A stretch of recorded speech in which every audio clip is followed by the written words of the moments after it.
welcome to Market Avenue. My name is Edward Nyakon. Africa, including Ghana, is in the eye of the storm. Floods, drought, heat, and other climate change-related activities are having a toll on the continent. According to the African Development Bank, Africa loses about $5 to $7 billion annually due to climate change-related activities. And today, we're going to talk to Patrick Vercohen, who is the CEO of the Global Center on Adaptation, in the studio. And we're going to look at the roadmap that has been designed by Ghana to be able to adapt and build resilient infrastructure to address some of these flood-related challenges. But before we do that, let's speak the basic language for today. Maurice Ogbete is standing by to help us understand the performance of the equity market for today.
Hello, welcome back, Maurice. Help us to appreciate what is happening in the market for today. And so, Edward, the Ghana Stock Exchange, the equities market continues its downward trajectory.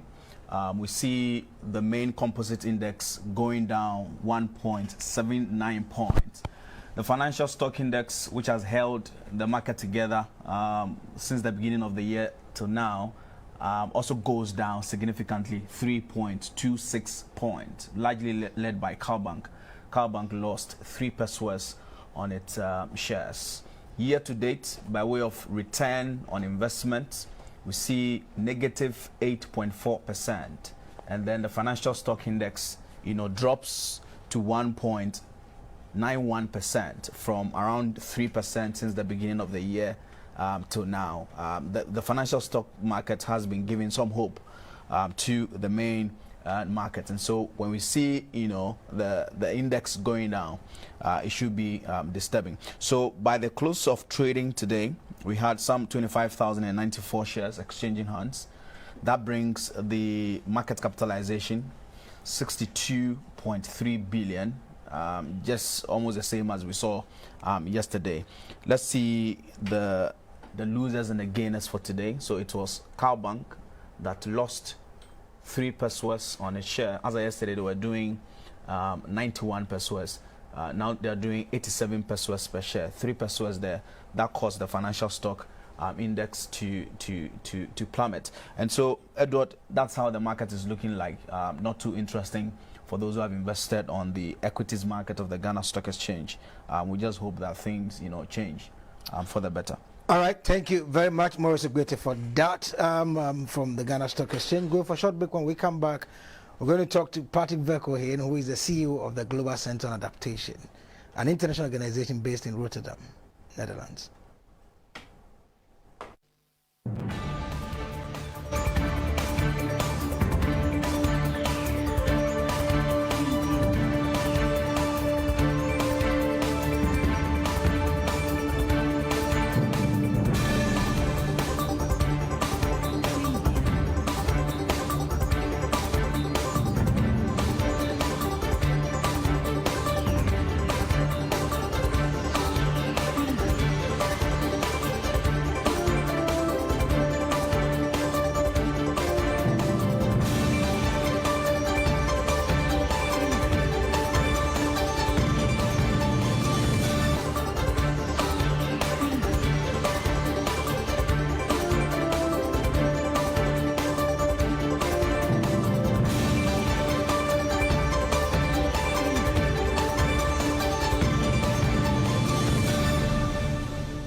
Hello, welcome back to Market Avenue. Patrick, you're welcome. My pleasure to be here. Great to have you in the studio. You are the CEO of a Global Center on Adaptation. Globally, what is a problem that we need to adapt? Well, Edward, we're in the midst of an emergency. In fact, as you already introduced, we're in the middle of a storm because take Africa. Africa is just recovering from the economic fallout of the pandemic. Food prices are up, energy prices is up, inflation is up, partly because of the Ukraine war. But on top of that, there is the climate catastrophe impacting Africa in particular hard. It's a tragedy. Why? Africa did not cause this problem. Less than 4% of greenhouse gas emissions annually are emitted from Africa. But however, the impacts, more droughts, more storms, more floods, are being felt in Africa and also here in Ghana. Here in Ghana, we're talking about Africa. You just went to Senegal and Kenya. What are the challenges there, and what are some of the things that is being done to mitigate the impact of climate change? So in Senegal, I had a very interesting conversation with President Macky Sall. And he said, Patrick, our economy is impacted hard by climate change today. Roughly 10% of GDP is being lost every single year because of the floods in Senegal. And I think that really resonates well also what's happening here in Ghana. But what President Macky Sall and the people of Senegal have said, we are tired of waiting. We need to invest now in making our economy more robust to these climate shocks. So in essence, what the challenge is being put forward by President Macky Sall, by President Kenyatta of Kenya, but also by President Akufo-Addo, is to come forward with a bold idea which says, as of today, we will do our business differently. As of today, we will redesign our infrastructure, not only to address the climate shocks of today, and we've seen over the weekend what the floods are doing here in Accra, but wait for what will come tomorrow. And the realization, Edward, is quite strong.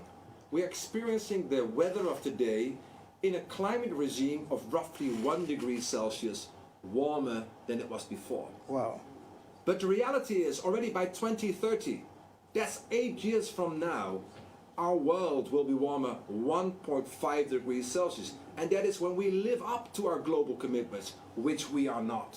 So there is a sort of a very stark choice to be made for the world, and it particularly plays out on the battlefield in Africa and here in Ghana. We either delay and pay, or we plan and prosper, because, Edward, the economics is so compelling. Either we delay or wait. So how much will we need if we don't want to delay the process? So we have done with the government of Ghana an assessment of the existing infrastructure, transportation, roads and railways, energy supply, water supply, to make that resilient to the climate shocks. What does it cost? $1.3 billion. And that is a lot of money. But what are the costs of inaction? Not making our roads flood prone, not making our energy systems resilient to the shocks, not making our water supply secure in the future. Those costs are in the order of 13 billion, a ratio of 1 to 10. So the argument is very simple. Obviously, investing in climate action, in climate adaptation, is a moral right thing to do, but it's simply smart economics. This should be on the front and center of every finance minister and central governor in the world. But we've seen that we're talking about Ghana.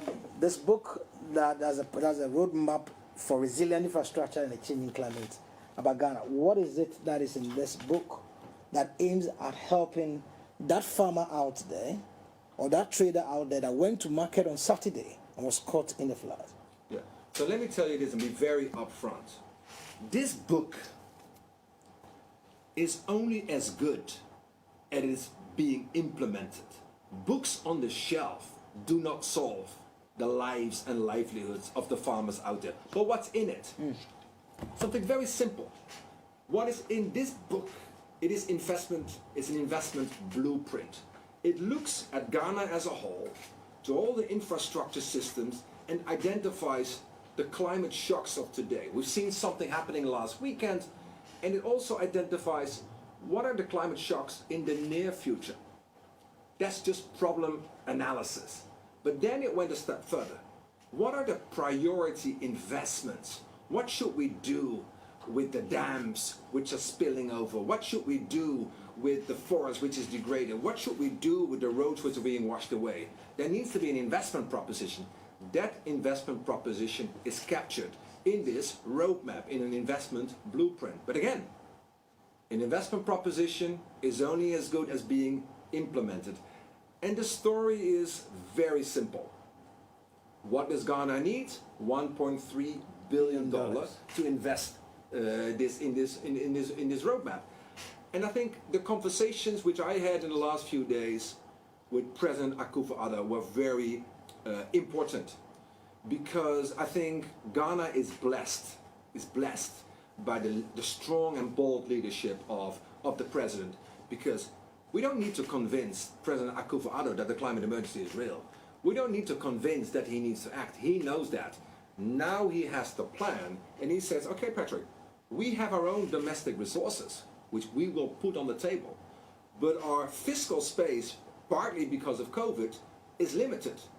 The international community, that's why we started off our conversation, the international community has promised over and over again to support Africa's transition to a green economy. What is the reality? How much is needed for sub-Saharan Africa as a whole? $33 billion. How much is flowing now from the global north to Africa? $6 billion. So I think the message is very clear. $6 billion as against $33 billion. So there is short calculation, yeah. $27 billion wow. in difference. So who needs to fill that gap? That's it. Should that come from the farmer who is watching right now? Should that come from the woman who brings her kids to school every day? No, because the fiscal space is limited. Inflation is up. The international community, in particularly the global north, who has created the problems for Africa and Ghana as a whole, needs to put its check out. And that is not new, because it is smart economics. And that is also not new, because the global north has already promised this. Now is the time for delivery. But Patrick, we know that from the Paris meeting, they promised $100 billion. Yes. But they've not been able to live up to expectation. And so how do we get these 1.3 billion mobilized to fast track or to start this process? So let us unpack this. You referenced the $100 billion a year. Indeed, let's go back to Paris, 2015. All world leaders together, and they promised the world cannot warm up more than 1.5 degrees Celsius. We're almost there. The world promised we should have $100 billion flowing north to south, and we only have 80 billion. So there's a gap of 20 billion. But should Africa just wait as a victim? No, it shouldn't, and it isn't.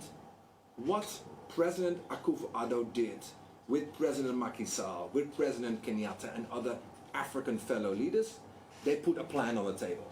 And they said, we are launching today the Africa Adaptation Acceleration Program. $25 billion over 5 years for food security, for infrastructure, for youth and jobs, and accessing financing. Let me tell you one thing, Edward.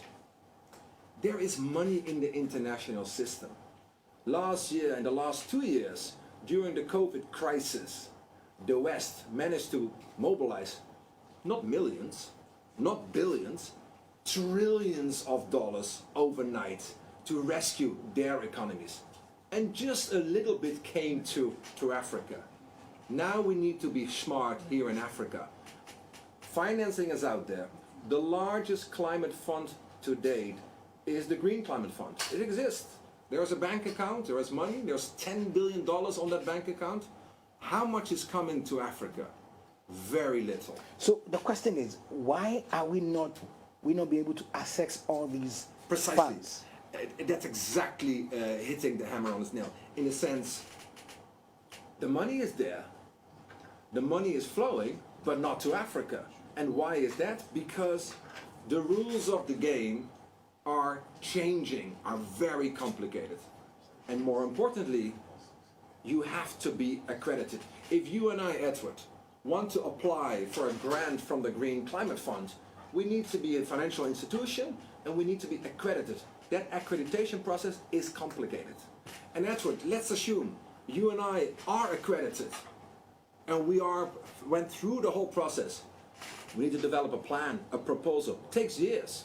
So what we do as Global Center on Adaptation, we support financial institutions such as Ghana's Infrastructure Investment Fund, to get accredited, but then in parallel, develop a plan, a concrete proposal to submit to the Green Climate Fund, get it endorsed, and then fund this roadmap with that resource. I think that is the sort of the proactive nature which this agenda requires. What comes to mind is so far what has been done through Global Center on Adaptation in helping African countries or institutions be able to access this fund. So, well, as I just said, we're doing it here in Ghana, we're doing it in Senegal, we're doing it in several countries. So when I just left Senegal last week, we had a whole sort of arrangement with 4 financial institutions. We're now in the process of mobilizing how much from the Green Climate Fund? $1 billion. That's the scale which we need to think of. Not a small project here and a small project there. Let's be bold. Let's put our plans on the table. Let's be proactive. Because again, there is no plan B. We either delay and pay or plan and prosper. I think that's not a real choice. And I think I'm confident that Ghana has the leadership. Ghana has the plan. Ghana is putting its own resource on the table. Now the international community needs to play ball. And what is a very important moment in the coming months is September 5.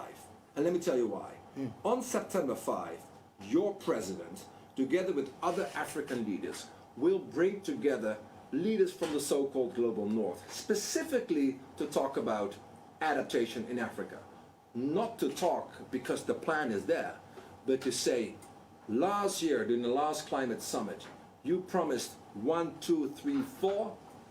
Where are you today, Prime Minister Trudeau? You promised 1, 2, 3, 4.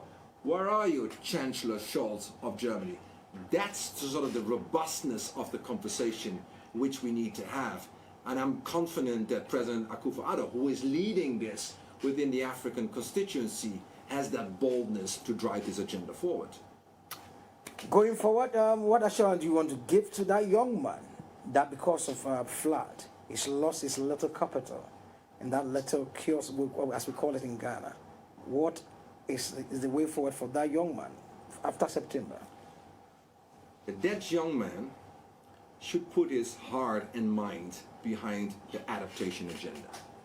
That young woman needs to be trained to be fit for purpose for the jobs in the future, not the jobs in the past. That young child needs to be raised and have access to finance to develop his or her own enterprise.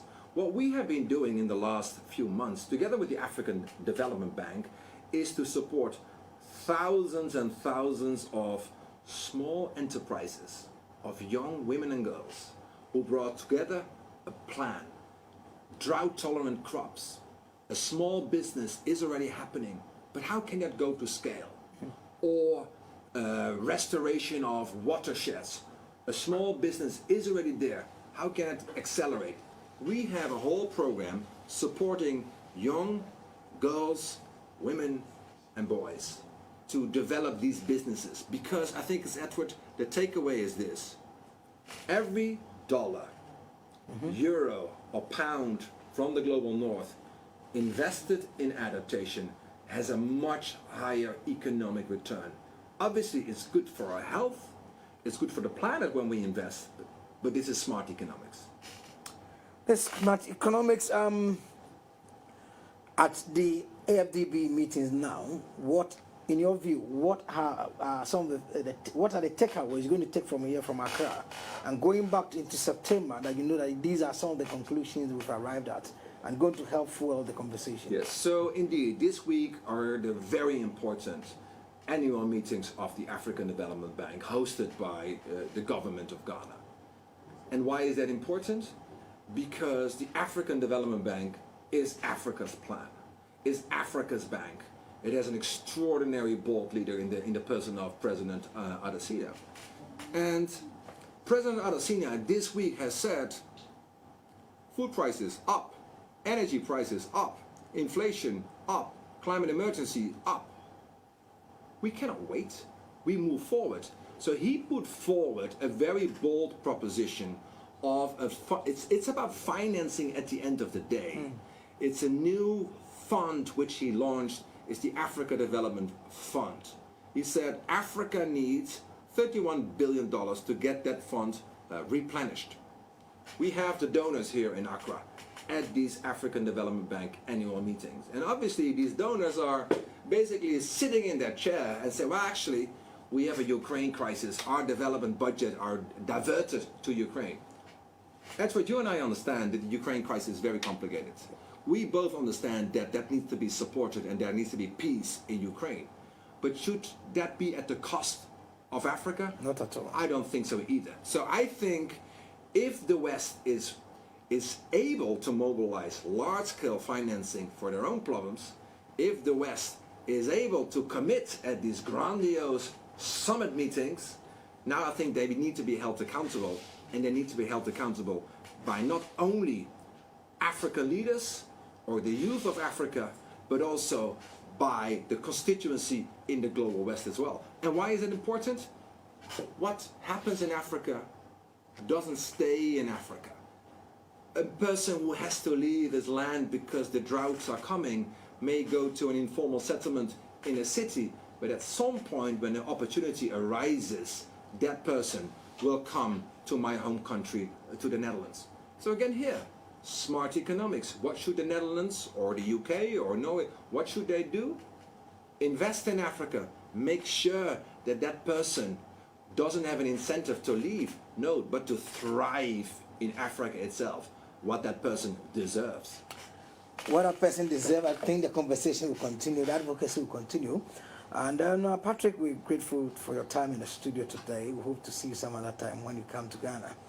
Thank you Well, very much. this is how we wrap up the conversation on Market Avenue. My name is Edward Nyako. We'll be looking at the climate change challenge that we're facing us, staring us in the face as we witnessed a couple of days ago in Ghana. And he's the CEO of the Climate Center on Adaptation in the person of Patrick Vercohen. I got it right? Indeed. Good.